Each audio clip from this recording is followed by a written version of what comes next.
Welcome, viewing several once again to my little series I like to call Hands Up. Who loves a train set? Me, obviously. So, today I'm going to look at another Pick Up Goods set. Now, we've done these before, but the one I did before was in really poor condition.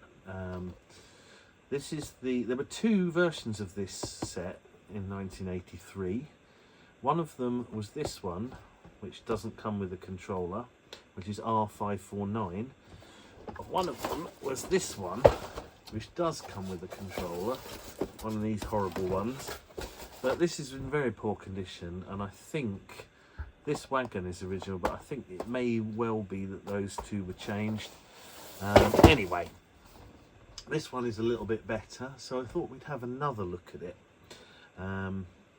you know, and see what this is like. So as you can see, this is R549, and there's a little sticker over here, and they also stick a sticker over there to cover the R550.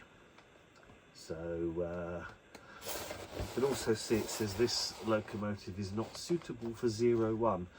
I don't know if there are any locomotives anymore that are suitable for 01, because that was a kind of analog thing that was a little bit like DCC, that seemed really good at the time.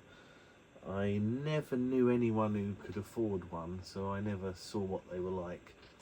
Anyway, let's have a look inside it, shall we?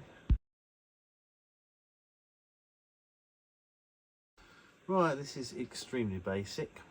We've got a loop of first radius, well, a circle of first radius. We have a Bolsover steel wagon. We have the ubiquitous Arnold Sands wagon. Everybody's got at least a few of those. And this Southern Railway's sort of cattle wagon, I guess it is. And also we have one of these, a classic 040 Holden 101. So this probably hasn't been run for a long time, so I did run it, and it did get a little bit better. I did lube it a little bit.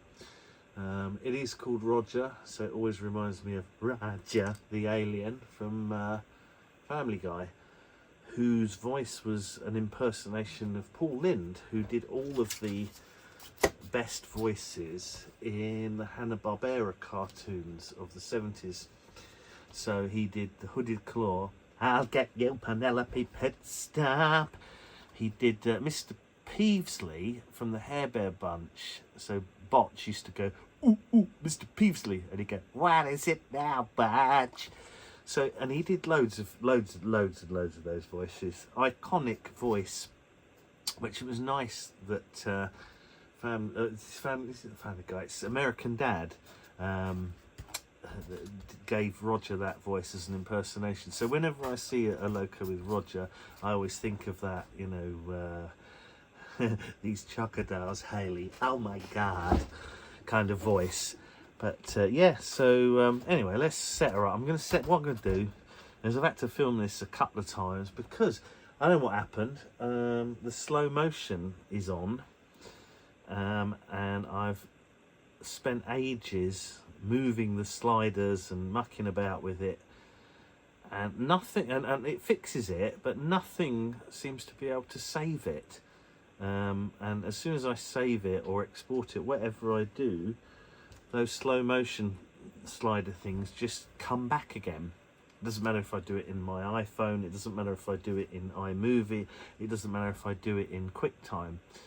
So yeah, so I'm having to do some of these bits again, which is why possibly the lighting is suboptimal, because let's just because I've had to get it all out again, which is annoying.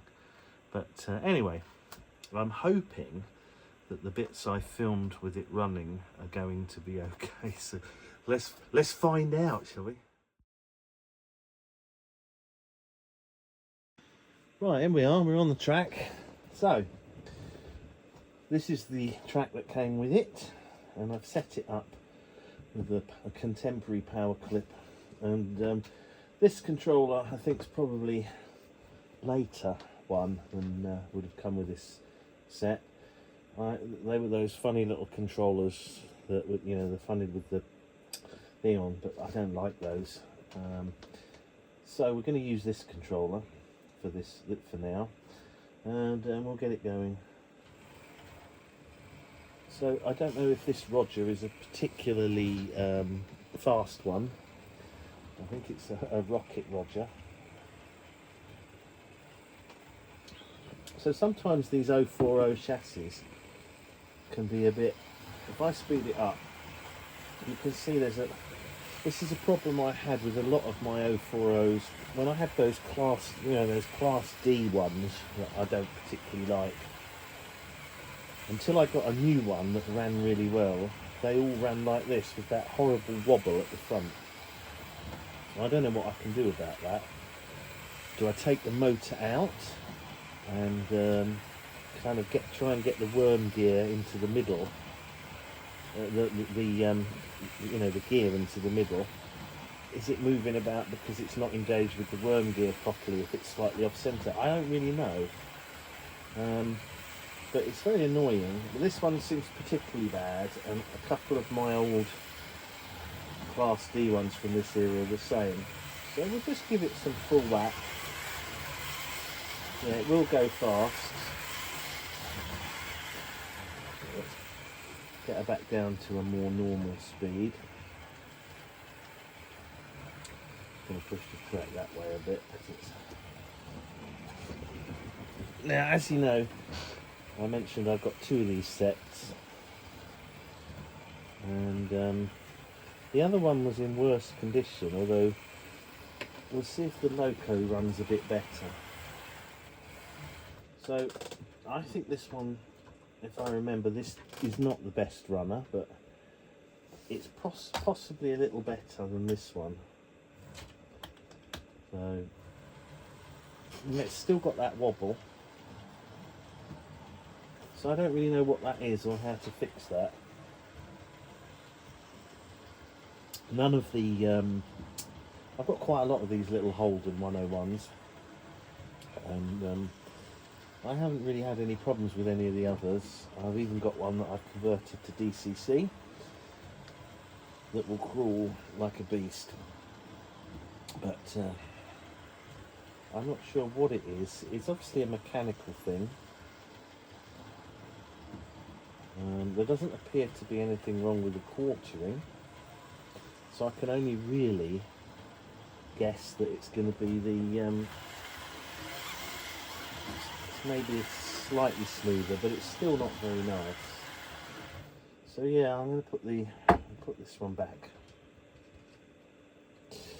So if anybody does know why these 040s can shake like that, I'd be interested to know, because I've got quite a few with this kind of DTs, and I will be able to fix all of them. I'm going to have to go and let my dogs out. We'll come back. Right, we'll come back again. So what we've done is we've just added a couple of very short straights to make it into an oval. And this is the same era Austrian made steel track. So we'll just see if it's a little better with a couple of straights on it.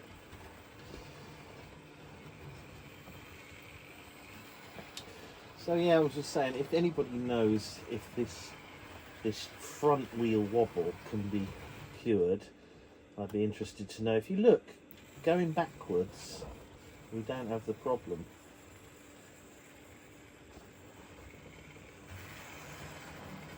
Or at least it's not as bad. So yeah, so let me show that. If I just turn her around, couple up, and then we go again. It would appear that that wobble is less. It doesn't seem to be as much of an issue going backwards.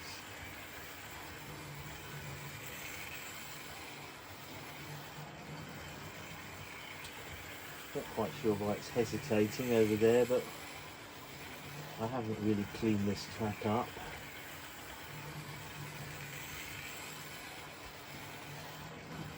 It's nice to give it a run on the original track and just let's see what it does going like this.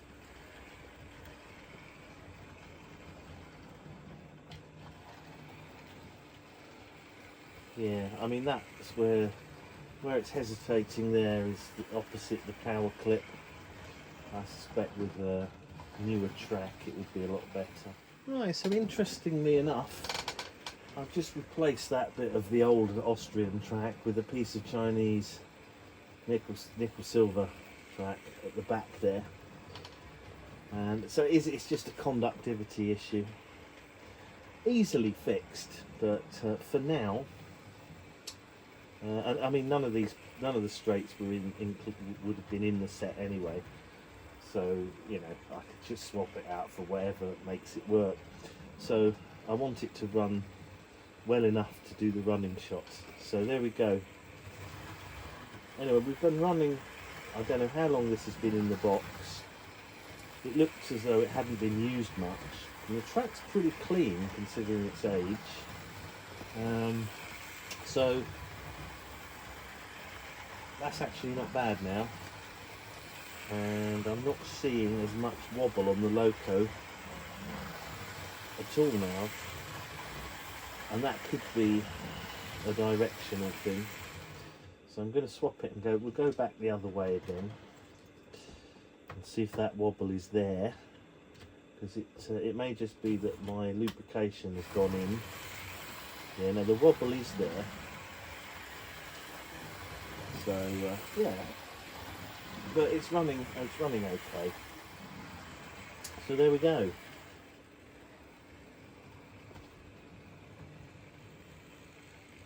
Anyway, so we've had a little go tonight. That's fun. I didn't think I was going to get to play with anything tonight because I spent most of the day dismantling stuff and trying to get things that really don't work to work. And I need to one set which I'm going to do as a behind the scenes episode is an N-gauge, one of those N-gauge little things with the rechargeable battery inside. And the rechargeable battery has obviously had it, so I need to replace it, which means finding and soldering in a new one, which shouldn't be too bad, but it's going to be a fiddle to put the thing back together again, and that's the thing. I don't know whether I'll be able to do that. But anyway, so this is a much better condition set. It's got the wagons that it should come with. In my last review, when I reviewed the Pick Up Goods, it did come. There's two versions, one with no controller, this one, and one with a controller, which was the other one I reviewed. But the other one I reviewed had random wagons put in it. I don't think they were the original ones. I think these are the ones that it's supposed to come with. So I'll just stop it. So yeah, that's cool. I'm going to do some running shots and wrap up.